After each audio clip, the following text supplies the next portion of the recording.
Gaza युद्ध को 1 साल से ज्यादा का वक्त हो गया है, लेकिन इजरायली फौज अभी तक हमास का सफाया नहीं कर पाई। बल्कि गाजा में जिन इलाकों में आईडीएफ ने हमास का सफाया किया था, अब उन इलाकों में हमास फिर से जिंदा हो गया है।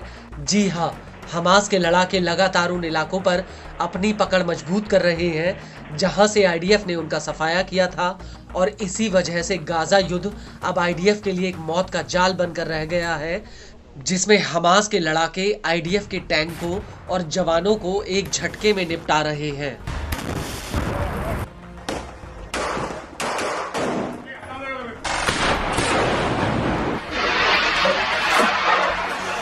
लेकिन गाजा के भीतर हमास अकेले इस जंग को नहीं लड़ रहा, बल्कि गाजा के तमाम छोटे बड़े प्रतिरोधी समूह अब हमास के साथ एक हो गए हैं और ये सभी मिलकर अलग अलग फ्रंट से आईडीएफ के ऊपर भीषण हमले कर रहे हैं।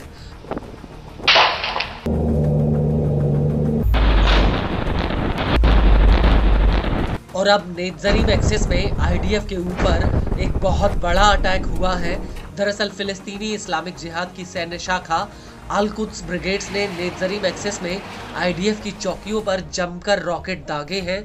अल कुद्स ने यह हमला अबू अली मुस्तफा ब्रिगेड्स और अल अमूदी ब्रिगेड्स के साथ मिलकर किया है।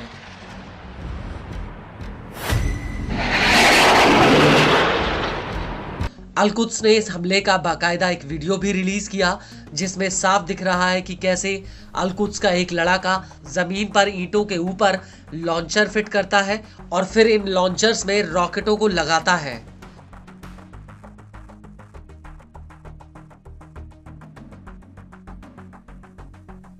और इसके बाद एक कमरे के भीतर अल कुद्स के कई लड़ाके आपस में कुछ बातचीत करते हुए नजर आते हैं और उनके सामने एक टेबल पर एक पिस्टल भी दिख रही है, और इस टेबल के बगल में एक रिमोट कंट्रोल है जिसे अल कुद्स के लड़ाके दबाकर इन रॉकेटों को फायर कर देते हैं।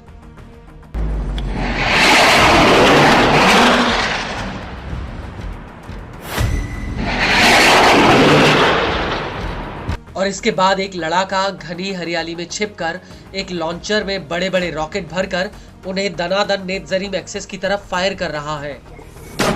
गौर करने वाली बात यह है कि अल कुद्स ने इस वीडियो के बाकी हिस्से को धुंधला कर दिया है, जिससे आईडीएफ इस हमले वाली जगह को पहचान ना पाए।